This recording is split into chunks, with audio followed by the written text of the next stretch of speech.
d'abord, on a adapté les formats de brut qui sont plutôt des formats de 2 à 3 minutes à des formats pour que la lisibilité soit la plus importante dans la rue. Donc je rappelle déjà que les contenus sur les réseaux sociaux, nos contenus sont consommés à 95% en mute.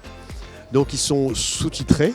Évidemment, dans la rue, il n'y a pas de son. Donc ils sont systématiquement sous-titrés et ils sont en 30 secondes. Et puis ça, c'est quand nous adaptons des contenus nationaux, type des contenus sur la nature, sur l'environnement, à l'utilisation sur les panneaux digitaux de Clash Channel.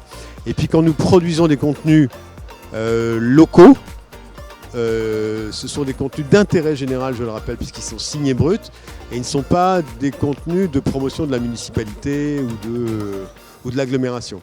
Donc ça, c'est la grande différence. Et en même temps, à chaque fois, ils doivent être... c'est les vieilles règles qui fixent aujourd'hui le succès des vidéos de brut, c'est elles doivent être informatives, sincères, authentiques et transparentes.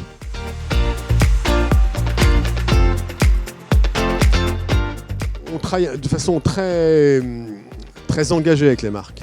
En fait, on a inventé en France, et on commence à l'exporter à l'étranger, une forme de publicité non publicitaire. On appelle ça, nous, engaging ad. Ça veut bien dire ce que ça veut dire. C'est une publicité d'engagement au pluriel, enfin engagée. Ça veut dire que nous travaillons avec des marques quand elles ont compris qu'avec nous, d'abord, on écrit des histoires pour eux. J'ai une équipe de journalistes qui font que ça, qui écrivent des histoires journalistiques, qui sont vues par le patron de la rédaction, qui ne sont pas promotionnelles, qui sont informatives sur la société, sur ses aspérités sociales, sociétales, ses engagements. C'est l'engagement pour l'avenir, mais jamais promotionnel.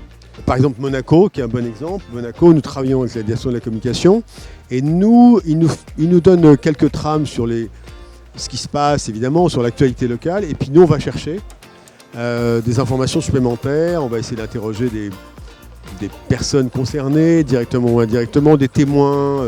Donc on fait un travail à chaque fois de journaliste, on valide les informations pour qu'elles soient, avant diffusion, vérifiées par la rédaction, c'est-à-dire que ce ne soit pas de la communication, de la fausse communication, ce qui peut arriver.